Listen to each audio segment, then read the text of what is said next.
Good evening. I'd like to call this meeting of the Sterling Heights City Council to order. Please stand with me for the Pledge of Allegiance. Remain standing for the invocation.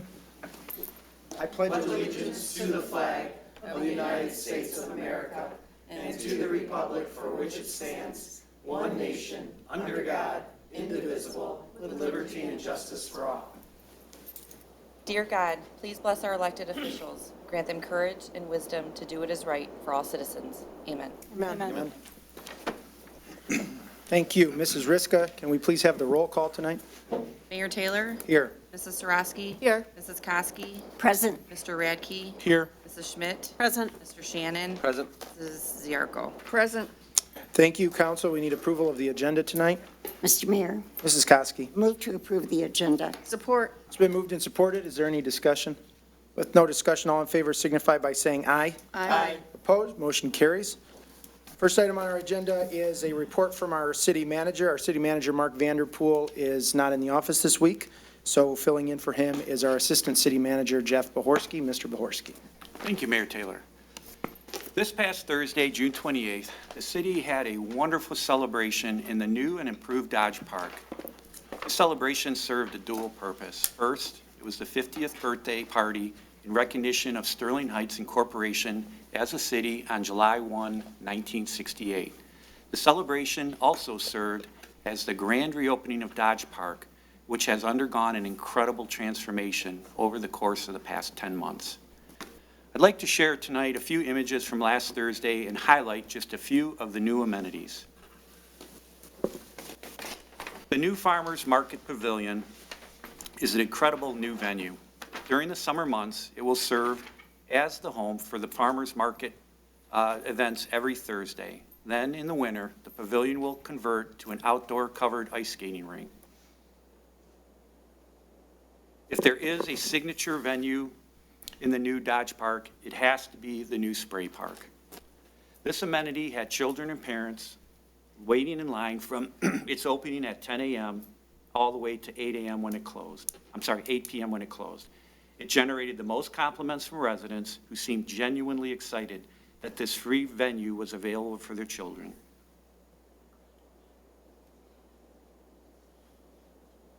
For older kids, the new turf mini soccer field, basketball court, and sand volleyball courts on the west end of Dodge Park are truly unique and are sure to become regular destinations for those looking to spend some quality time being active in Sterling Heights.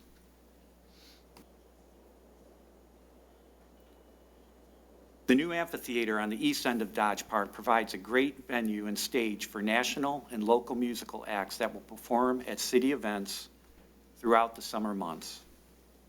If you missed the celebration, I encourage everyone to visit Dodge Park and become part of this great community gathering space. Now for some thank yous.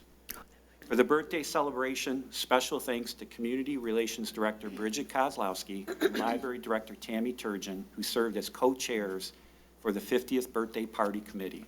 Thanks also to the committee members, including those on the City Council who contributed to making this party a success. While it truly was a team effort, special recognition must be given to the following individuals who translated a vision into reality with the Dodge Park improvements. First, Parks and Rec Director Kyle Langloy, City Development Director Jason Castor, Building Official Mike Vyzenko, DPW Supervisor Marty Sola, Dorch and Martin Architects for incredible design, and Brenkel Contractors and their subs for constructing these great improvements. There are two groups that also merit being singled out tonight. First is the Sterling Heights City Council for supporting the belief that recreation had the potential to greatly improve the quality of life in this community. This effort would never have gotten off the ground without your support, and your legacy and impact on the city will live on not only in Dodge Park, but in every aspect of recreating recreation. And lastly, we must acknowledge and thank the residents who have been very supportive of making Sterling Heights a better place. So if Thursday night wasn't enough, the 2018 installment of the Sterling Fest Art and Music Fair is just a few weeks away. This event on July 26th, 27th, and 28th promises to be one of the best ever. And to prove this point, we'd like to play a short video. The last weekend of July makes Sterling Heights and Dodge Park a destination as tens of thousands attend Sterling Fest Art and Music Fair each year. 2018 Sterling Fest will be the largest festival yet. Sterling Fest runs from 10 a.m. to 11 p.m. on July 26th, 27th, and 28th. Events such as the Beaumont Art Fair, the Ford Motor Company Midway, the Bryce Group Jazz and Blues Stage, FCA Restaurant Row, Henry Ford Health System Kids Tent, Sterling Fest 5K, and the Petaprin Suds and Sounds Tent offers something for everyone. The DTE Entertainment at the AT&T Main Stage will be a key attraction with 3 nights of concerts. On Thursday, July 26th, Satisfaction, the International Rolling Stones tribute show, performs on a special 60s night commemorating the year 1968. This spot-on show plays all of the 50-plus years of Rolling Stones hits. On Friday night, the multi-platinum group Smash Mouth performs all of their hits, including the chart-topping song All Star. Smash Mouth is also known for other hits such as I'm a Believer and Walking on the Sun. Out of nowhere, the single Walking on the Sun was an immediate international sensation. Opening for Smash Mouth will be one of Detroit's hottest original rock bands, Kaleido. On Saturday night, Dennis DeYoung and the Music of Styx returns to Sterling Fest. Dennis DeYoung is a founding member of Styx and the lead singer and writer on 7 of the band's 8 top 10 hits. His live concert with a 6-piece band showcases all of Styx's greatest hits, spanning the 70s, 80s, and 90s. The set includes all 8 top 10 hits, including Lady, Babe, Come Sail Away, Too Much Time on My Hands, Best of Times, Mr. Roboto, plus classic rock anthems Renegade, Blue Collar Man, Sweet Madam Blue, Rockin' the Paradise, and more. Dennis is a legendary singer, songwriter, keyboardist, composer, and record producer with a career spanning over 40 years. His voice is one of the most recognizable in the music world today and continues to inspire new generations of fans. The original voice, all the classic hits, all the memories, one unforgettable evening. Opening for Dennis DeYoung and the Music of Styx will be 40-year Sterling Heights resident Jim McCarty and Mystery Train.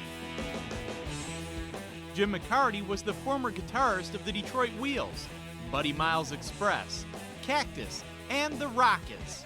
Save the date, Sterling Fest, July 26th, 27th, and 28th.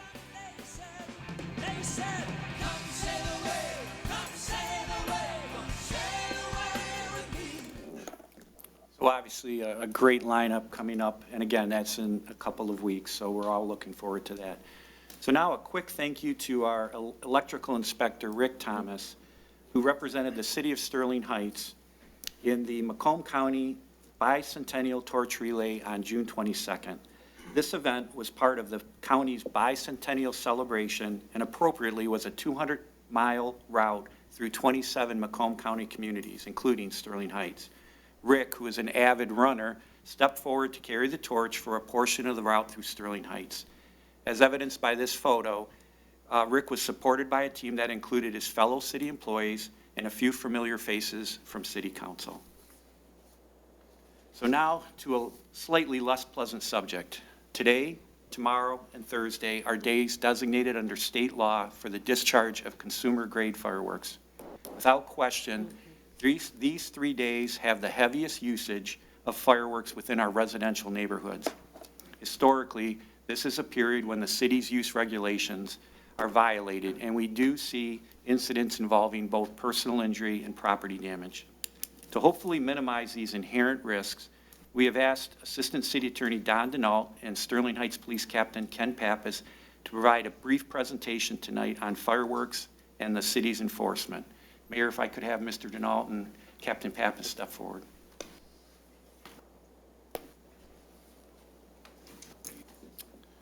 Good evening, Mr. Mayor, members of council. Captain Pappas and I have a very, very short presentation we were asked to give to you tonight.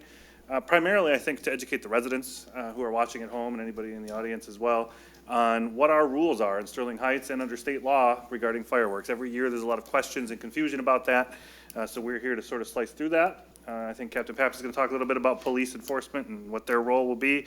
I'll lead into that first with just some of the rules. I have a bullet point that we'll put on the screen for those at home so they don't have to listen to me drone on too long. But essentially, the basics are this. What does it mean to use or have a consumer firework? That's what Michigan law calls them. Consumer fireworks are the type that go up into the air and they make noise. That's how I define them. There's a very technical definition that goes along with that, of course, but generally speaking, if it goes in the air, it doesn't just stay on the ground, makes a lot of noise, that is legal now in Michigan and has been since about 2012 when they first enacted the new fireworks safety law. When can a person use those kinds of fireworks? They can use them on 10 national holidays, is how the state law calls it. As some of you know, I like to include a little bit of trivia in my presentations, and it's a little known fact that there are no national holidays. There are only federal holidays. Why is that a different word? Why is that a distinction with a difference? Because the Congress can only make laws and declare a holiday for federal institutions. They cannot make a holiday national. The states decide, going from that template, whether or not to call it a holiday. So the federal government may be closed on these 10 days, these 10 national or federal holidays. They're all listed online. It's things like Christmas, New Year's Eve, New Year's Day, Thanksgiving, Martin Luther King's birthday, etc. And on those 10 days, and the day before those days, and the day after those days, the state law says you may use these fireworks that go up in the air and make lots of noise. Otherwise, you're stuck with just using the things that are on the ground. So that would apply this week. We have an unusual week. Only today, only tomorrow, and only Thursday is anybody allowed to use the kind that go up in the air and make lots of noise, at least in Sterling Heights. Other communities may not regulate them as much if they're less dense and less suburban than we are. Do we have any time restrictions? Yes, we do. Sterling Heights, we were on the forefront of creating an ordinance right when this all happened back in 2011. We had to adjust it slightly when the state law changed, but the rules are very simple. Once the clock hits midnight, you stop. No more fireworks that go up in the air. And you can't do it again until 8 a.m. on the next day.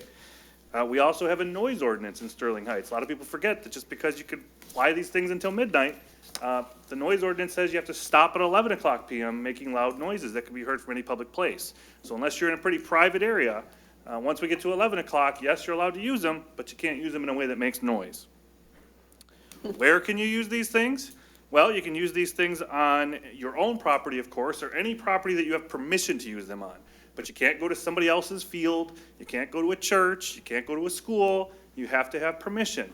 A lot of people get confused when we talk about condo associations. Well, I live here, I'm an owner of the condo area, I'm one of the owners, so I could just use the street, or I could just use my driveway there. Well, the condo association in those cases would have to approve it, because they are technically the owner of the overall parcel, or at least they govern its use. So you'll want to check with your condo association if you live in a condominium. Do we have any restrictions on how you use these things? Well, we have a few. We were very creative when the law first came out, but unfortunately they closed some of the loopholes that I found, so we couldn't be quite as creative going forward after 2013. But we still have rules. You can't use them if you're under the influence of anything, alcohol or drugs. You can't use them and discharge them if you're a minor under the age of 18. You can't use them in a way that hurts somebody else or damages someone's property. You can't violate any other city ordinances like littering, disturbing the peace, noise, nuisance. If you're an adult, you have to stay 25 feet away from where they're being lit. And if you're under 18, you have to be 50 feet away from where they're being lit, unless, of course, as the adult, you're the one lighting them. And if you're on your own property, those rules don't apply to you on your own property. And then finally, we have a unique provision in Sterling Heights. We ban sky lanterns. A lot of people think, well, it must count. I must be able to use these because I light them and they fly. Well, they aren't considered fireworks. That was actually challenged in Sterling Heights, and we're happy to say that we defended our ordinance. And the Macomb County Circuit Court defended us and said, we can ban sky lanterns. They are not fireworks. They don't meet the definition of a firework, so therefore they're free game for us to regulate. What happens if you violate the law? Well, most of those violations are a municipal civil infraction. That means you're going to get a ticket from the police. It's going to be $500, not worth it. And if you go farther, if you litter, if you create a nuisance, create a noise violation, disturb somebody's peace, break some of the more serious rules like hurting somebody or damaging property, that's going to be a misdemeanor. And you're going to end up in court with a misdemeanor ticket from the police department. And I think that segue is perfect for Captain Pappas to step in and talk about his role. So as the department, we've set up extra patrols starting at 9 p.m. for tonight, tomorrow, the following night, as well as into the weekend. Being that July 4th fell during the week, we figure people are going to carry on through the weekend. So we have extra patrols set up starting tonight through the weekend. We also have arranged with DPW. They're affording us a pickup truck that they're going to drive around and collect the bulk fireworks that we confiscate. We have instructed a zero tolerance policy, but do keep in mind, if we pull up and they're not actively set them off, or they don't have them in the street, they're not violating anything, when we pull up, there's very little we can do at that point. But we will have a zero tolerance policy if someone is caught with a large amount, they're not of age, intoxicated, creating disturbance past the time barriers, we will enforce all the rules and regulations. So with that, Mr. Mayor, members of council, we are here for any questions you may have on behalf of the residents or yourselves, but hopefully that's a good informative presentation for everybody that's watching. Mayor Pro Tem Sarowski. Thank you, Mayor Taylor. Through the chair to Mr. Denault. So this, I understand that the fireworks that go off the ground can only be the day before, of, and after the 10 holidays. What about firecrackers? Things that are still making noise, bothering the residents, bothering the animals, and any veterans that may have PTSD or anyone else who may. What about those? Those would fall, if they don't fly, generally speaking, they're going to primarily fall in the category of low-impact fireworks. Those are allowed, those are legal, those are things that have been around since before this law came around, that everybody was allowed to buy and sell and use. Yes, they're noisy, yes, they're annoying. I would suggest to you that at 11 p.m., though, that's when our noise ordinance kicks in, and that's when the police department can get involved and put an end to any noise that's going on. And I'd like to remind everybody that, you know, the first one may only be a ticket with $500 as your fine, but if you do it again within 72 hours, our ordinance makes it a misdemeanor offense. So don't let the police come see you twice. Very good, thank you. Council, anyone else, any questions? Mr. Shannon. Yeah, I'd just like to clarify, so the fireworks that were available for people to purchase prior to the new law that allowed for the ones to fly in the air, all of those types of fireworks, even though that they were spraying off sparks and those things, those kind of, but the actual physical firework wasn't going off the ground, it was just spitting stuff into the air, those are legal at any time as long as they stay, you know, before 11 o'clock in the evening? Correct. As a low-impact firework, they aren't considered as dangerous because they don't fly, so they don't leave the ground. Yes, they can still hurt you. Yes, they're still dangerous for people who aren't careful. But yes, those are completely legal regardless of that law. They're completely. Okay. Anyone else, anything? Mrs. Koski. What number do you want the residents to call if they're calling to report? They can call the non-emergency line for Macomb County Dispatch, but if they're setting them off where it's going to hurt somebody or endanger them, then they should call 911. Okay. If someone's too close or intoxicated or harming or close to setting a fire or anything of that sort. But if it's just for fireworks in the area, they should call the non-emergency number. Okay. And the number is? 469-5502. Slowly. Let me just double check. I believe it's 469. 466. 2800. No, it's 586-469-5502. 55. Not the 586-907 number, Captain Pappas. Wow.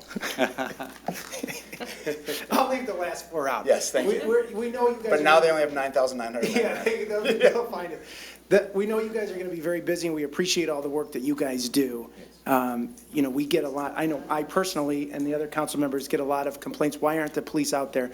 You need to understand that we have something like 45,000 households in Sterling Heights, and tomorrow night, there's going to be a large percentage of them that are going to be shooting off fireworks. We only have so many police officers. So bear with us. If you have a complaint, if there is a life-threatening situation going on, please do make that call. But I would also ask our neighbors to just be patient. We've had a pretty light fireworks season so far, at least in my estimation from my neighborhood. Can you confirm or deny that, Captain Pappas? I don't know the exact numbers prior to this coming in tonight, but we haven't had a large call volume on the fireworks. Right, so hopefully it stays that way, and everyone has a safe. We did get some calls for ours, which was You got some, Yes. at your house? No, No, for the city for the city. They said, and we think fireworks are going off. We were like, yes, we have a fireworks show going, yes. So I'm assuming people are gonna call. Yeah, they probably will, they probably will. Mr. Okay, Mayor, to your point, you know, it is unique that the state law will not allow them, or allows us to regulate them starting at midnight. So when you think about it, tonight, there will be a great temptation at midnight, the 4th of July, right, to set these off. And technically speaking, it's not legal tonight at midnight, so they should wait till tomorrow. or do it tonight, you can do it tonight, you can do it Before tomorrow, midnight. before midnight, so. Okay, well, council, anyone else, anything to add? Thank you very much, Mr. Denault, Captain Pappas, appreciate it. Mr. Bohorsky? And Mayor Taylor, that concludes my report. All right, thank you very much. We'll move on to the next item on our agenda tonight, which is a public hearing, and this is to consider the application by Kleino Investors LLC for a multifamily residential plan unit development on the east side of Kleino Court, north of Utica Road, PPCM 1190. We have a presentation from our city planner, Chris McLeod. Mr. McLeod. Thank you, Mr. Mayor, City Councils, Mr. Bohorsky. As you note, before you tonight is a consideration item for that multiple family 10-unit PUD development on the east side of Kleino, north of Utica Road. The existing zoning for the property is R80. The existing land use, it's actually a vacant piece of property. There's a very few number of properties that come off Kleino Court or Utica in this particular area. The applicant is seeking this as a planned unit development, which allows for a variation of the development options for the particular property under the R80 district, which allows for an increase in density potentially, as well as a unit configuration that allows for a multiple family development. I can show you here the zoning map itself. The property is surrounded by a floodplain district to the west, as well as to the north as well. A little further to the east, there are 2 residences on large lots directly to the east of this property. The master plan designation does call for this property to be suburban residential, but as noted, it is just outside of what we deemed as a traditional mixed-use development node, which would very much support the development of this particular nature. So this is the concept plan that the Planning Commission saw and forwarded as a recommendation. It was actually a unanimous recommendation up to City Council. Again, this is for a 10-unit development in a multiple family setting, connected units. Each unit would be just short of about 1,800 square feet. Price point as described by the applicant at the Planning Commission meeting was the mid to high $300,000 range. The most importantly and most uniquely, though, is that the applicant's looking to do this as a LEED certified development, which is a very unique style of development.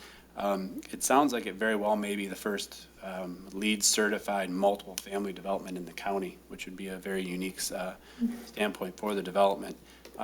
Basically, best management practices would be utilized in green technologies and so forth to achieve that status for the overall development. Bioswales would be utilized, permeable pavers, increased landscaping and so forth, significant tree preservation. There's a number of factors that go into getting that LEED certification. Show you that the applicant is also proposing a very progressive architecture, a very modernistic architecture. We felt that from the planning standpoint, the city's visioning plan as well as the city administration is working on ways of potentially bringing in or trying to find ways to bring in millennials to the community, providing a unique development, providing architecture that is probably more conducive to the millennial group. And we felt that this particular development does exactly that. It provides a unique setting, provides a natural setting, backs into the park, surrounded by floodplain, and then ultimately provides for, again, a very unique architecture for the building itself. This shows you real quickly what, in terms of the layouts, would be 2-car garages. And then here's some of the amenities and some of the finishes as provided by the applicant as well. So again, with this came from the Planning Commission with a unanimous recommendation at the previous meeting. It was actually their March meeting. So with that, I'll be more than glad to answer any questions that you may have. All right, thank you very much, Mr. McLeod. At this time, I will open up the public hearing. Is there anyone in the audience who would like to speak on this item? Mr. Jefferson. Charles Jefferson, Sterling Heights. How many units is going to be on there, and how many extra people are going to be put onto Clinton River and Utica Road with this, this development because, I just know Clinton River over there is just 2 lanes. How's that gonna impact, those neighborhoods in that area? Thank you. Thank you, Mr. Jefferson. Anyone else under the public hearing? I do see the applicant is here. Would you like to, you're the petitioner on this? Yes, Would you like to address the council, or you want to wait for council comments? I'll leave it up to you. I'll rebuttal just briefly. Well, It's not on- Come, if you would like to speak, I'd appreciate if you'd come up to the podium. Thank you. Absolutely. It's not a development on Clinton River Road, it's on Utica Road, and it's 10 units. So the maximum would be, you figure 1.5 cars per unit, 15 cars, additional traffic. Max is 2 cars per on the unit. They're not mansions or anything. They're built as 3-bedroom, 2-bath townhomes, luxury townhomes. All right, thank you, sir. Anyone else on this item? Mr. Cavalli?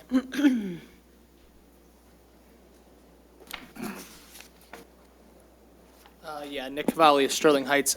Just a quick question. I was wondering, since we're building on Clino, if there's any plans to reconnect Clino from Utica across, or if the traffic to Clinton River is then going to have to travel along Shaner. Just if there's any plans to reconnect Clino with the bridge.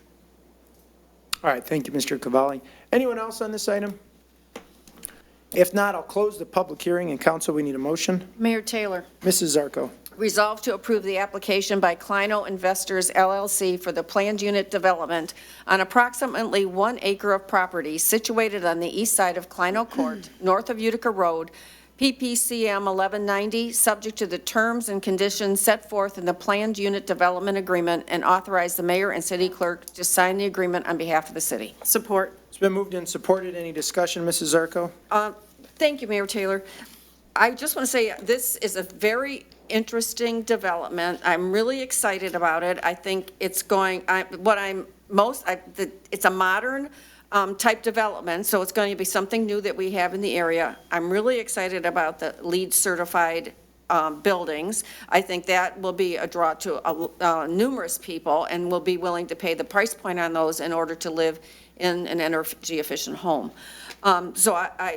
My question would be through the chair to the developer is if there are basements or if these are on slabs. And also through the chair to Mr. McLeod, after that, were there residents that were opposed to the development at the Planning Commission? Well, Mr. McLeod, if you can answer both. I'd be glad to. In terms of the planning commission meeting, there was no one that attended the planning commission meeting from the general public. So obviously no public comment in terms of that. We are not aware that there will be any basements in here, that they would simply be basically built as 2-story townhomes as described by the applicant a little bit earlier. Okay. I wish you luck and hope you start as soon as you can, and no further questions. Thank you, Mrs. Zarko. Mrs. Schmidt. Thank you, Mayor Taylor. Through the chair to the petitioner, if you could please come up. I'm just wondering what the time frame is for you to begin construction and to complete the project. Well, right now, we're in kind of a holding pattern, waiting on approval from city council. Sure. There's investors that are lined up to purchase, and we're ready to break ground today, like if we had the opportunity. But obviously, we'll, have to jump through the hoops through you guys, and then submit final plans. And I would say by this time next year, it should be completed. Okay, awesome. I have to admit, as Mrs. Yarko said, this is something totally different to our community. And on the back of coming from Colorado last week, we saw quite a bit of development that looked quite similar to this. Mm-hmm. So I think that switching things up a little bit around here isn't a bad thing, and I wish you well. Thank you very much. Thank you. Appreciate it. Thank you, Ms. Schmidt. Anyone else on council? Mayor, Mrs. Koski. through the chair to the petitioner, if you would like to come back to the podium. Come back up, sir. I was waiting Stay until you close. sat down. A little more information about the units. They're Okay. 2-story, 3-bedroom, 2.5 bath, approximately 1,760 square feet. Correct. What provisions for a garage, if any, parking spaces? Can you tell us a little bit more about the units? The units will be essentially, with an attached 2-car garage and a driveway, a 2-car driveway, so that's additional parking. And there will be guest parking in the back for additional, days like, New Year's Eve or 4th of July, when people come over, there'll be guest parking. But there will be no basement. The architecture is based on geothermal heating, which is a very progressive, LEED certified heating and cooling system, where the basement is eliminated, as especially in a floodplain kind of area where this site is located, where it would just lead to mold, mildew, and possible basement damage over time. It's going to be built on a hard slab with heating and cooling tubing. It's called PAX tubing, which is basically like a polyurethane tubing that funnels water in and out through the system through geothermal technology. And this means that the cost of utilities is going to be less? The cost will be zero. Zero. It's net zero. It'll be the first ever in Macomb County to have net zero energy. Okay. Well, The only energy that there will be an energy bill, of course. There's going to be an energy bill for lights, your refrigerators and things like that, but not for heating and cooling. It'll all be completely integrated technology. Very through, good. Geothermal. Will there be any kind of walking paths or anything around there, or is it just going to be a I like condo? I like to keep it natural. My strategy is to keep it, I want to make it look like it's always been there. But, there's other, things that we could add as a condo association. Owners, once they form their own association, they can add things here and there. Basically, it's going to be a natural look to it. Completely natural. Very All good. right. Looking forward to seeing it. Thank you. You're welcome. Mr. Mayor? Mr. Radke. The one concern I have about the project is there's no sidewalk, but if they're townhomes, they go straight up, so they basically spill out onto the driveway. You came outside the home, because they're all attached, correct? They're all attached, Right. one building. Right. And you have a walking path, which I think kind of makes up for the lack of sidewalk, so that's the one concern I had. That's all, Mr. Mayor. All right, thank you, Mr. Radke. Anyone else, council? Just briefly, Mr. Shannon. have you been involved in developing LEED certified construction in the past? So you have experience with doing this, but not in Macomb County. You said that Macomb County does not have a LEED certified development like this? Not multifamily, no. Not multifamily? Not that I know of. Where- I mean, there are people working on it in Okay. Detroit, in Michigan in general, but not specifically in Macomb County, to my knowledge. Okay, so where have you, has your experience been with this technology? This technology? Yeah, where have you developed LED or LEED certified developments, maybe in Oakland County? Scottsdale, Arizona. Oh, okay. Tempe, Gotcha. Arizona, Henderson, Nevada. Oh, okay, good, very good, that's all I have. Anyone else? Council? Okay, I've got nothing but positive things to say about this. I think it's a great project. It's really exciting to have it here. I want to ask, how did you choose to bring a project like this to Sterling Heights? Salem, no phone calls in here, please. Tell them we're busy, okay? He's ordering pizza for us. So as I was saying. I'm a developer. Well, I came back to Detroit. I'm originally from Michigan, Sterling Heights. I went to Ford High School, and I came back here because my mother was very ill, and she's still kind of going through a lot of like ups and downs with an appendicitis that just doesn't seem to go away. So anyway, this is what I do. I look for opportunities like this that are good brokerage, and I think, the site, the price point, and just everything about it just seemed like perfect. The way that it's kind of like secluded, and it fits there. Mm-hmm. Yeah, I agree. I think it's a great site for it, too. I'm excited about that. So we've got 1,700 to 1,800 square foot units, and I thought I heard our planner say that the price point is in the mid 300s to high 300s?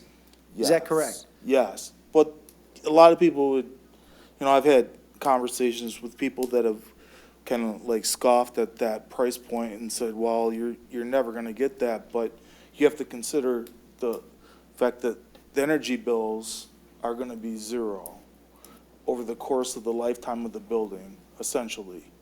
You will be connected to the grid. The building will be connected to the grid. It's not off-grid technology. It will be connected, but it's essentially $50 a month for your electric bill.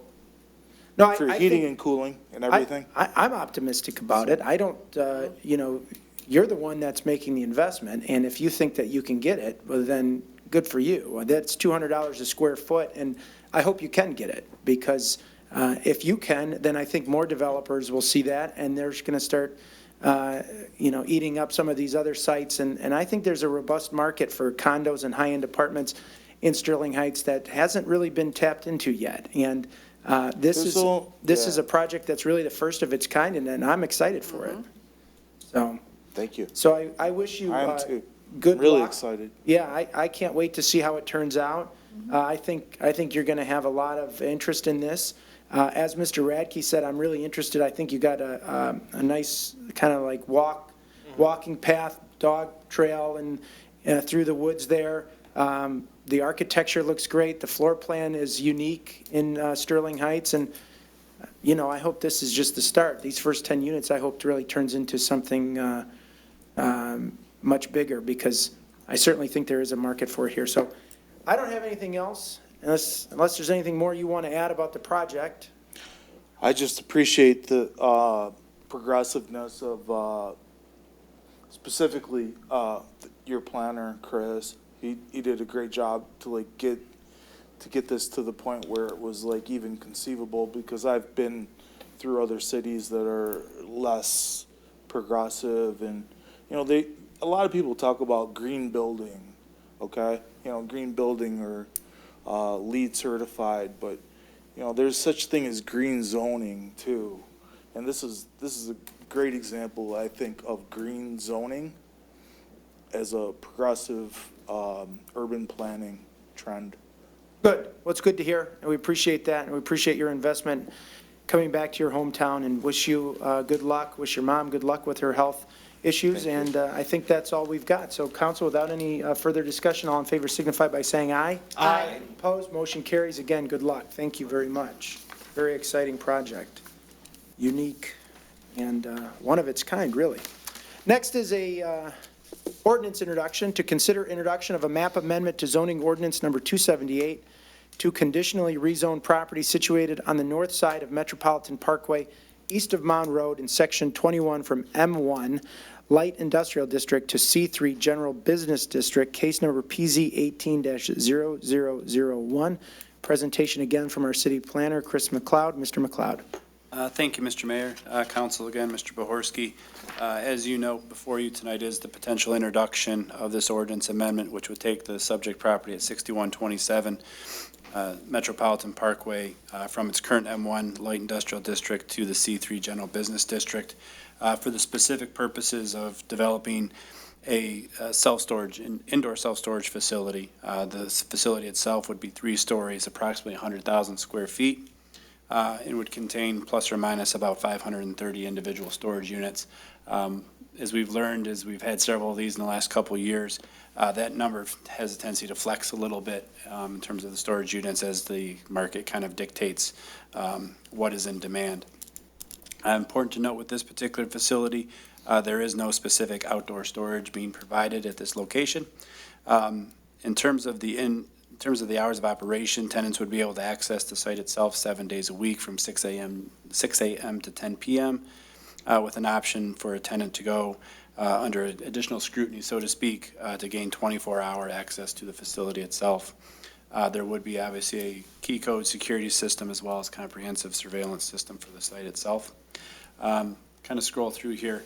The property is immediately adjacent to the Wendy's and the bank at the corner of 16 and Metro Parkway and Mound Road. It's the last basically remaining vacant piece. As you see there, Protocon is directly to the east of the subject property. So it kind of starts that whole industrial tone. And if you remember back, the council reviewed a similar type request a little north of here up on 18.5 in Merrill. We felt very comfortable with this type of use in a C3 / conversion of an M1 district from the standpoint that this building really kind of has industrial nature and industrial characteristics to it. As you can see, this is our master plan map going through here. The master plan designation is industrial and innovation support. This is the site plan for the actual site itself. It's a very narrow site. There's a lot of building on this particular site, but we want to make sure that we're using the site efficiently. So the building is very linear in nature, going backwards to the north from the front end of the site. Kind of a blow up of the front end of the site as you'll see it, the landscaping being provided, the entry plaza and so forth. Probably be one of the nicer self-storage facilities from the roadway that you'll see around. And then finally, here's the elevations here, the darker color being the brick facades, a lot of glass work. The opposite side you don't see here, and contains even more glass work from what you see here. Obviously, the entry office at the front of the site as well. Again, this development is somewhat unique in that if you see this door here, this is actually a roll-up door kind of scenario. This again is a drive-through type facility where the patron will come in, drive into the facility, park within the facility itself, load or unload, whatever they happen to be doing, continue all the way through the building, then kind of wrap around the building and come back out towards the front. So typically, unless you're actually going to the office building itself, you probably won't see vehicles at this particular site itself. People will just be going basically through the building and then coming back out. Some of the questions that came up at the Planning Commission were relevant to the types of materials to be stored. The applicant has assured us that the lease agreements and their policy is that no gasoline, explosives, those types of things would obviously be stored at this particular location. The Planning Commission did recommend approval of this conditional rezoning unanimously at their May meeting. So with that, I'll be more than glad to answer any questions that the council may have. All right, thank you very much, Mr. McLeod. I see the applicant is here. Would you like to make a few comments to lead us off? Good evening, council members. My name is Bill Davis. I'm the president of Charter Real Estate, which is the applicant for the project before you. The project is a 3-story climate-controlled building in the self-storage use. I wanted to tell you that my company has operated for 25 years in residential and commercial developments, mainly in Washtenaw County, but we've also consulted on over 50 institutional developments in multiple states. And my company's previously developed 2 storage facilities that we own and operate today, one in Ann Arbor and one in Livonia. Those projects are 1-story buildings on 4 or 5 acre sites. And what's different is this is a 3-story climate control facility. And so we're excited about the project because it's a natural progression for our company.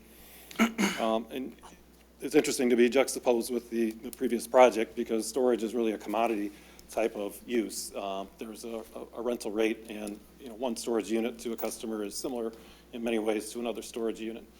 However, the difference we've seen in the last 15 years or so is that people are looking for a climate-controlled space because their belongings are kept in better condition over a period of time. And so that's why we're seeing some differentiation in a given market area, which is usually a 3-mile radius, where when there's no other choice for climate control units, that's an opportunity. And so that's how we've come to this site on Metro Parkway. So we feel that the way the current absorption of this kind of space is, that it's healthy to have these distributed about every 2 miles apart. And if it's closer than that, then there's probably too much supply. But in this case, we've analyzed the market. We've also had a third-party feasibility study from a national company that agrees that there is sufficient demand at this location for this project. So that will take about 2 years to rent it up to stabilization. And we're proposing about 72,000 rentable square feet, and that'll come in at maybe 570 units. One of the unique features is the drive-through aisle, where people can be protected from the weather and conditions, and so in the winter or during the rain. So, and you also won't see the activity because of that interior loading and unloading zone. So other than that, I'm happy to answer any questions you may have about the site plan or the building. Thank you. All right, thank you very much.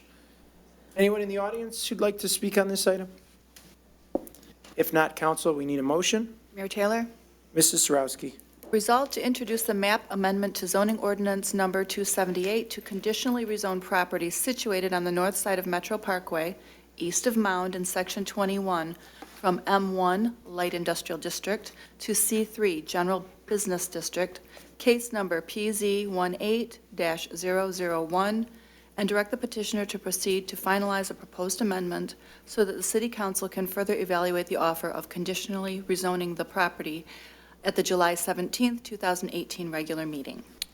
Support. It's been moved and supported. Is there any discussion, Mrs. Sarowski? Yes, I have a couple of questions to the petitioner, if you don't mind. Or, well, I would go to the petitioner. So Mr. McLeod did mention that there's no outdoor storage, so everything will be contained. There will be no trailers, campers, extra spare cars thrown outside. Correct. Okay, very good. Good to hear. And then climate controlled, so you are, when you say climate controlled, there's heating in the winter, cooling in the summer? Correct, People, yes. and when they're driving through, I had 3 questions, obviously. Driving through, is there security to observe people coming and going? Yes. So there will be a there's security window at that drive-through area? There's a gate control system, computer controlled, so only tenants, current Mm-hmm. tenants of the facility can enter a code and enter the facility. Also, there's management staff on site for, Okay. Between 8-9 hours a day. The facility's open a little longer, but again, only a tenant, current tenant who's paid up can enter the facility. There's also security cameras, and so there'll be on the order of 32 cameras around the facility that record onto a DVD system that, or rather a digital system that will, can be used to determine, if there was Yeah, there's any no such activity. Then DVDs or CDs anymore, ask Best Buy. Exactly. But, so when do you plan to break ground? So the project itself is a 12-month construction project, so we're potentially able to do some site work yet this year. Construction industry is pretty busy right now, and so we're hoping we can find folks to do the work. But if that's the case, then we'll do foundation work, and then in the spring, we'd be able to bring steel and put the building on. So it should be open by end of next year. Okay, very good. That's all I have for him, Mayor. All right, thank you, Ms. Sarowski. Anyone else on council? Mr. Mayor, Mr. Radke. I just wanted to say I think this is a great project for that site. It seems to really take up kind of a very narrow parcel and find a use for it that's been a lot for a long time. I'm going to vote to approve it. Council, anyone else? I agree. I think it's a very good fit there, and I like the project, and wish you good luck, and hope you can get going as soon as possible. So, council, with no further discussion, all in favor signify by saying aye. Aye. Opposed, motion carries. Congrats, good luck. Thank you. Thanks. Moving on, next item on our agenda tonight is an ordinance introduction to introduce an ordinance granting Consumers Energy Company a renewal of a franchise to lay, maintain, and operate gas mains within the city of Sterling Heights for a period of 30 years. We have a presentation from our Assistant City Attorney, Clark Andrews. Mr. Andrews. Good evening, Mayor Taylor, members of council, Mr. Jaworski, Mr. Kraszewski, and members of the public. City Council has before it tonight a consideration of the introduction of an ordinance that will extend for another 30 years the gas franchise that Consumers Power or Consumers Energy now has in the city. The city charter has a provision that mimics state law that limits franchises to a 30-year term. Our 30-year term with Consumers is up, and we need to renew it. This franchise agreement essentially gives Consumers Power the right to do what they currently do, which includes laying, maintaining, and operating gas mains and pipes and along and across highways, streets, alleys, you name it. The terms of this franchise agreement are essentially the same as what we have now, so there's really no change with respect to it. The Consumers Energy has approved the form and substance of the draft ordinance. The city charter has a kind of an interesting provision that requires that there be a publication by the city clerk before this thing can be effective, and it has to sit in the city clerk's office for a period of 4 weeks before it can become effective. So Mark Koszewski and I have determined that the best way to handle that is to have the city council introduce this at tonight's meeting. And Melanie Riska has arranged to have the notice published in tomorrow's paper. 4 weeks will go by, and on August the 8th, the council will consider adoption of this franchise ordinance, and it's pretty much business as usual, but we need to do it. If you have any questions, I'd be happy to try to answer. All right, thank you very much, Mr. Andrews. Is there anyone in the audience who'd like to speak on this item? If not, council, we need a motion. Mayor Taylor, Mrs. Schmidt. resolved to introduce the ordinance granting Consumers Energy Company a renewal of a franchise to lay, maintain, and operate gas mains within the city of Sterling Heights for a period of 30 years. Support. It's been moved and supported. Any discussion, Mrs. Schmidt? I have nothing. Mrs. Zarko, anyone, any questions for Mr. Andrews? If not, I think it was pretty straightforward and it's kind of perfunctory. So with no further discussion, all in favor signify by saying aye. Aye. Opposed, motion carries. Thank you, Mr. Andrews. You too. You too. Moving on to the next item on our agenda. This is to adopt the final amendment to the appropriations ordinance for the 2017-2018 fiscal year. Is there anyone who'd like to speak on this item? Council, we need a motion. Mr. Mayor? Mr. Shannon. Resolved to adopt the final amendments to the appropriations ordinance for the 2017-18 fiscal year. Support. It's been moved and supported. Is there any discussion? I have no discussion. It was all laid out to us clearly last 2 weeks ago. So I have no discussion. Anyone? With no further discussion, all in favor signify by saying aye. Aye. Opposed, motion carries. Next item on our agenda is the consent agenda. Anyone like to speak on anything in the consent agenda? If not, council, we need a motion. Mr. Mayor, Mrs. Koski. move to approve the consent agenda. Support. It's been moved and supported. With no discussion, all in favor signify by saying aye. Aye. Opposed? Mayor Taylor, Miss- I'll be abstaining on item 9B, Okay. or 9D, I'm sorry, 9D. All right, so Mrs. Zarko abstaining from item 9D. Anyone opposed to the consent agenda? Nobody's opposed to the consent agenda. Motion carries. Correct? Any issues there, Mr. Koszewski? I think I would have preferred to have that item removed for an abstention vote, but Okay, should we undo it? Can we undo it? Do you want us to do anything differently? I didn't hear a vote on the, Oh, did we not vote? We did not vote. We did not vote. So we're kind of so you could, debating the non-debatable, yes. Mayor Taylor? Mrs. Zarko. Okay, in the past, we have done it this way. There were, Councilman, I think maybe I should through the chair to Mr. Bohorsky, could you please, I know that we've been through this before, so Could you tell us that it's been handled like this before? Yeah, in the past, I believe it was Councilmember Steve Rice had a employment relationship, and he would abstain on the, I believe, Mrs. Koski's payment of their invoice. So he would basically abstain as to that item, similar to what you just did. So I guess based on past practice, we'd be okay. Based on past practice, then I'm fine with it. Mr. Mayor, Okay, I don't want to have any more discussion on this. I just really. have a question. Okay, Mr. Radke. Procedural, please. When you, the charter says we have to vote on everything, so when you abstain, don't you have to list why you're abstaining? No. Mr. Koszybski. I don't believe you have to No. state why. Okay, so we have a motion on the floor to approve the consent agenda. Mrs. Zarko has indicated that she's abstaining from item 9D. All those in favor signify by saying aye. Aye. Opposed? Motion carries with Mrs. Zarko abstaining from item 9D. Moving on to the next item tonight is a consideration. This is to approve a collective bargaining agreement and memoranda of understanding between the City of Sterling Heights and Michigan Association of Public Employees, MAPE supervisory employees for the period of July 1st, 2018 to June 30th, 2022. We have a presentation from our Assistant City Manager, Jeffrey Bohorsky. Mr. Bohorsky. Thank you, Mayor Taylor. The existing collective bargaining agreement between the city and the MAPE supervisory employees expired on June 30th, 2018. In anticipation of this expiration date, we negotiated and a new tentative agreement has been reached on a CBA.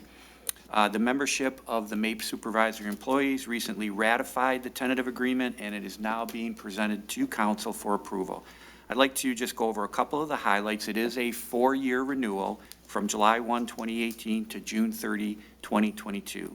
The wage increases over that 4-year period are 2.5% as of July 1, 2018, 2% increase on July 1, 2019, 2% on July 1, 2020, and ending with a 2.5% wage increase on July 1, 2021.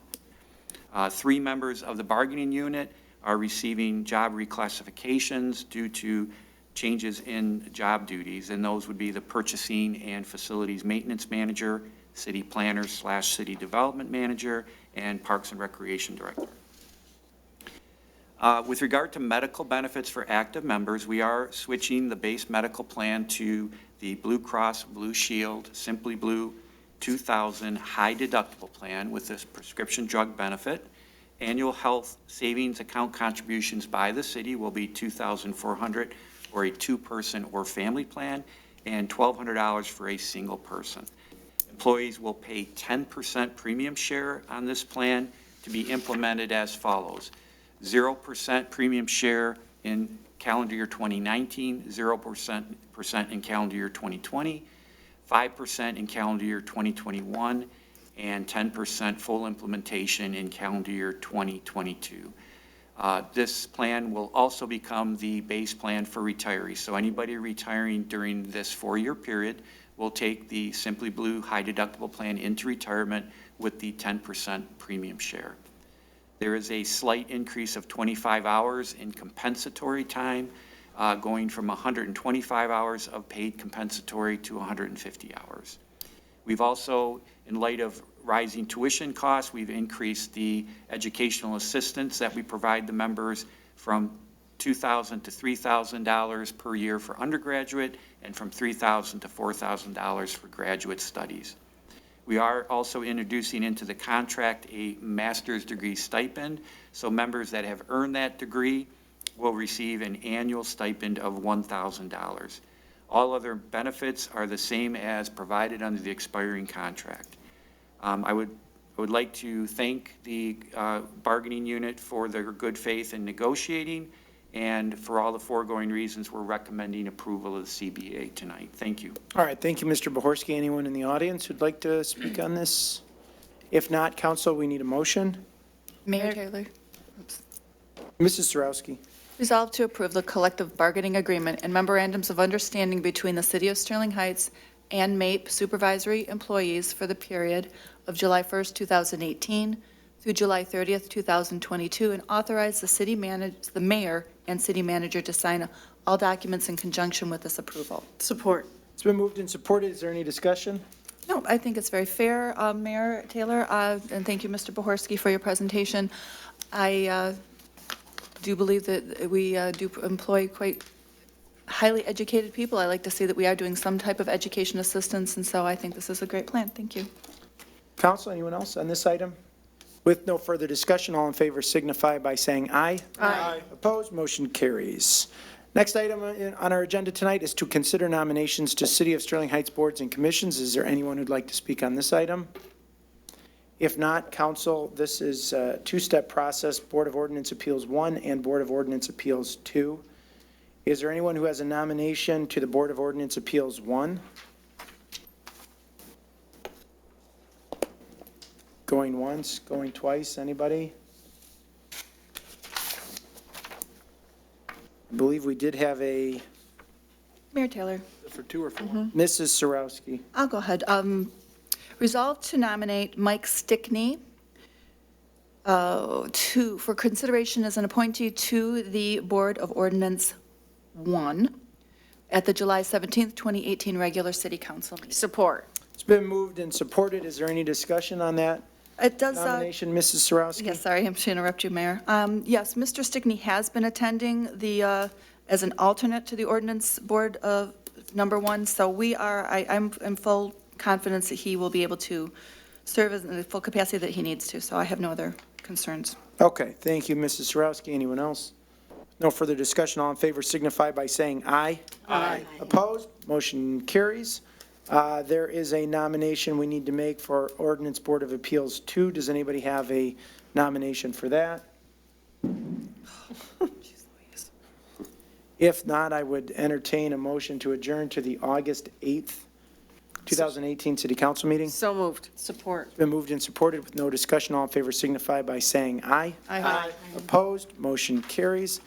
Next is item 10C, to consider appointments to City of Sterling Heights boards and commissions. Anyone in the audience who'd like to speak on this item? If not, we have 2 appointments. The first, I believe, is a second step for the Zoning Board of Appeals. This is to appoint Derek D'Angelo to the Zoning Board of Appeals. Is there anyone who'd like to make that motion? Mayor Taylor. Mrs. Schmidt. Resolved to appoint Derek D'Angelo to the Zoning Board of Appeals to a term ending June 30th, 2021, subject to the appointee meeting the qualifications set forth in Charter 4.03 and taking the oath of office within 2 weeks. Support. It's been moved and supported. Is there any discussion? With no discussion, all in favor signify by saying aye. Aye. Opposed? Motion carries. The next is a vacancy on the Beautification Commission. Is there anyone who has a nomination for the Beautification Commission? Mayor Taylor. Mrs. Zarko. Let's go with, all right, let me just find the do you have yours on?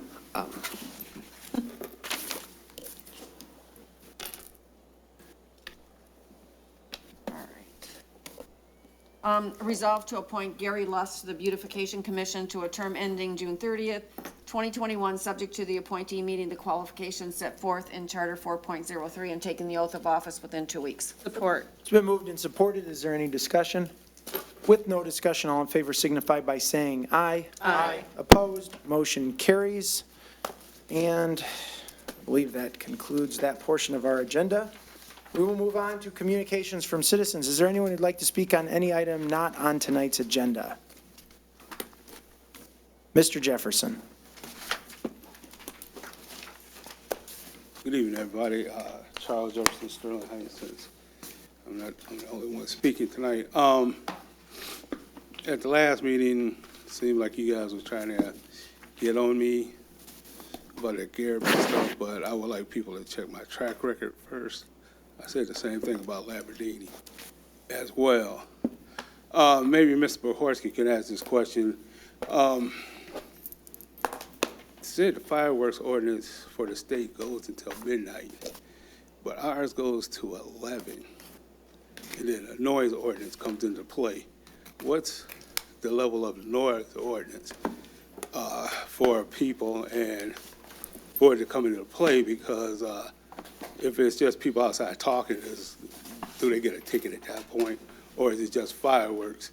From what I know, people, the police only come and give you a ticket if they see you lighting them off between 11 and whatnot. Because if you light them off at 11:10 and they get there at 11:30 and you're not doing anything anymore, I don't know how to give you a noise ordinance. And what's preventing your neighbor from calling in and saying that my neighbor is outside firing these fireworks off because you have a bad relationship with your neighbor? See, those kind of questions that you guys should be asking. I don't know why you guys didn't ask those kind of questions, because it makes perfectly good sense. Now that we've seen that the employees, they're getting a raise, Mayor Taylor,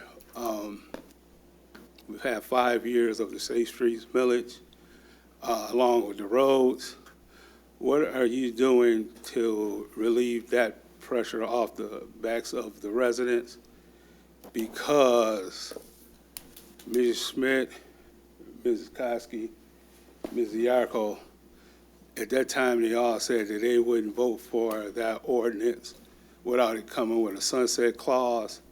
That sunset clause is coming up. So how are we going to alleviate that off the pressure of the people in the back? The people, because we had people come down here, Linda Comer was one of them, saying that they couldn't afford that higher taxes anymore. So what are you doing to get that off the people of Sterling Heights?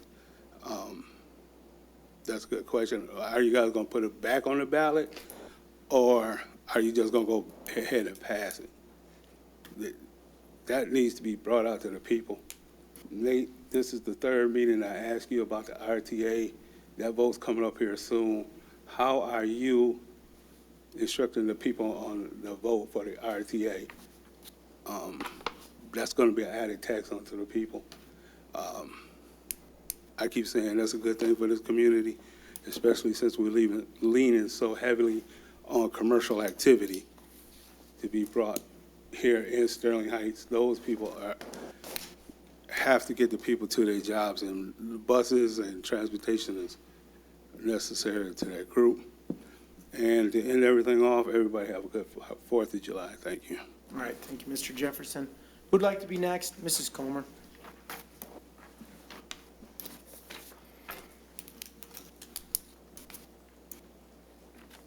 Hello, Linda Comer, resident of Sterling Heights. Thank you for your time here, Mr. Mayor and members of council. First of all, I wanted to say I was here last year and I brought up a problem in our neighborhood regarding our streets.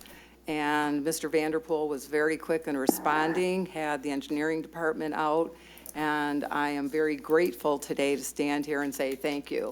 Because right now my neighborhood is in the mass construction, but I'm very grateful for it. We have one street that's totally being fixed. We have 2 other streets that are partially, so we don't have sidewalks. We now will have safe places to walk, and so I want to thank you for that. You know, if people do not make the phone call and make you guys aware, like Mayor Taylor said, there's a lot of streets. You won't know. It's kind of like the fireworks. If you don't make a phone call, the police might be out there, but they don't know. You have to make the phone call. You have to make the effort. So I'm thankful. Mr. Radke, I want to thank you because I had a question about an ordinance, and you directed me to Mr. Kazewski. Am I saying that close? Close. Okay. Close enough. I'm trying. And both of you responded very quickly, and I appreciate that, too. I needed the information, and so I'm grateful for that, too. As Mr. Jefferson brought up my name today, I feel the need to address the fact this is the second time he's done that. The first time was in regards to Jeff Garapi making a remark that some people took offense to, and I wasn't there the next meeting. However, I was watching at home, and I heard my name said that I wasn't here for the meeting because I was fearful. No, you know what? I wasn't here because I have stuff to do. I'm not going to be here at the next meeting because I have a board meeting. I'm on the board where I live. So I usually watch from home. And a lot of times that's because I'm sitting at home yelling at people that are speaking. And I know you can't do that here, so I'm more comfortable in my house. And in going with that, I do watch quite often at home.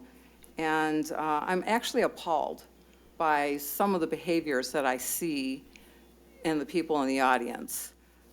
We all have the same amount of time to talk. And so I think we all deserve the right to be heard and not be interrupted from people in the audience. And I'm specifically here because I've been bothered for some time over something that was said that at first I couldn't understand why, Mr. Mayor, you weren't putting a stop to it, but then I realized we all have the First Amendment. And specifically, I take major offense to hearing somebody call you master, and I take offense to hearing the word colored people. I look at us all as colored, white, brown, black, unfortunately orange. But in the wintertime, I'm kind of beige, and as time goes on, thanks to my Mexican father, I get a little darker. We're all of a certain color, but the way it's said, I take major offense. So, you know, we all are here in this neighborhood together. We're all supposed to work together. I don't see any benefit whatsoever to talking in this negative way. I deem it to be negative. Granted, it's my opinion, but that's just how I feel. So, you know, I love my city. I love where I live. I think we need to come together. We have enough separation in this country. That's sad. And so I just hope that we can all be a great community that works together and not always attacking. So thank you very much for your time. All right, thank you, Ms. Comer. Anyone else who'd like to speak tonight? If not, I'll close that portion and go on to reports from city administration. Mr. Bohorsky, anything tonight?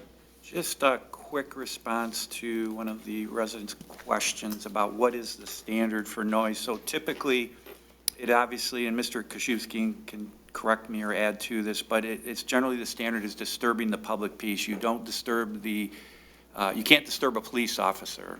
In other words, the standard is the noise disturbing to the public peace? Is it at the property line? Is it loud?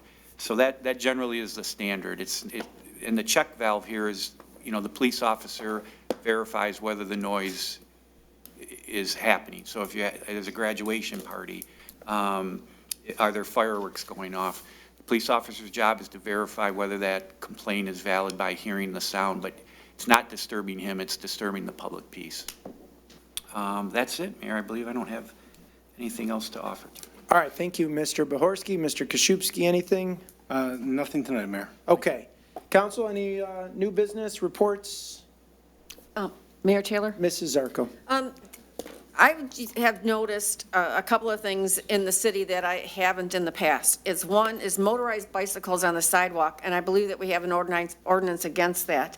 And I think we need to do something about enforcing it because it isn't just in one section of the sidewalk. Today, as we were waiting for the groundbreaking for the new rec center, one of the photographers was there and almost got hit on the sidewalk by a little dirt bike. So I think we need to start saying something, whether it be on the website, but we have to have residents call when they see them on the streets when they're not, or sidewalks when they're not supposed to be, and they're not supposed to be on the streets either. The other is golf carts on city streets. They're not supposed to be there anyway, but I have observed some in neighborhoods that are operated actually by minors. So that's another thing that I hope that we could look into and get some enforcement involved because I don't want anybody to get hurt. So I don't know who to direct it to or who to ask to start working on it, but Mr. Bohorsky, if you could handle it, that'd be great. I will do so. That's it. All right, thank you, Mrs. Zarko. Mrs. Sarowski. Okay, I'm going to just kind of toot our own horn a little bit, but I wanted to say that obviously the Dodge Park is open, and today I live right, I can walk here. So I drive by Dodge Park every single day. On my way to work today, 8 o'clock in the morning, there were people biking already on the little area to get to Dodge Park. There were people in the playscapes. And then coming home at lunch, splash pad was full, all ages. And I drove through there, all ages, from seniors with their grandkids to some teenagers were there with their, you have to have an adult parent if you're under 18, but they were so many people, they're having a great time. The playscapes are full, that farmer's market is excellent. Volleyball courts were full, indoor soccer, oh my gosh, there was a line. There were teenage boys at that time lined up to do it. This is something that we've never been able to really capture with our residents, is being able to capture and use recreation for the teens. And the fireworks. But anyway, the teens, because I have my 3 oldest are almost, 2 oldest are 30 and then one's 25. We missed this opportunity. They can go over to the park and maybe, do the volleyball, but some of these things were not organized and provided to them, which was what we're doing. And as Mrs. Yarko said, we broke ground today on the rec center. Again, makes us completely age-friendly. We are not just a family-friendly community, we are an age-friendly community. We're providing a recreation, and as a nurse, huge thing. If people can't get out and move around, your health goes down. So I'm always encouraging people to get out. We'll be able to do a walk track. There will be pickleball for people who understand what that game is. I'm still not clear, but I know it's a fun game. Indoor basketball, this is going to be something great for our city, and it's going to put us on the map. And I promised my girlfriend, because I was reading her Facebook page today. She's a Sterling Heights resident, and I told her I would quote her because she's bragging about Sterling Heights to some Shelby Township residents who are also friends of mine. And she said the splash park was awesome. The play areas are great too. I couldn't believe the farmers market was so big either. And during the winter, it's going to be a covered ice rink. Best use of tax dollars ever. So thank the residents again, because you guys put this through. We just proposed and you put it through, so this is excellent. So Helene, thank you for your comment. And yeah, I love it when other people will toot our own horns. So that's all I have to say. Thank you, Mrs. Sarowski. Anyone else? Council? If not, I would just echo that. We had a great 50th anniversary celebration this past Thursday. We had fireworks. We had thousands of people. I mean, I don't know that we've had that many people out, even for a crowded Sterling Fest night. It was really awesome. Great to see the community coming out and having fun, enjoying the amenities there. And I think it's going to be hopefully like that all summer long. Don't forget, there is music in the park this Thursday. I know a lot of people will be up north or on vacation, but if you're around, come by. There's going to be a concert and farmers market this Thursday. And so we hope to see you there. Have a very safe and happy 4th of July holiday and happy Independence Day. And with that, I would entertain a motion to adjourn. So moved. Support. It's been moved and supported with no discussion. All in favor signify by saying aye. Aye. Opposed? Motion carries. This meeting is adjourned. Happy Independence Day, everyone.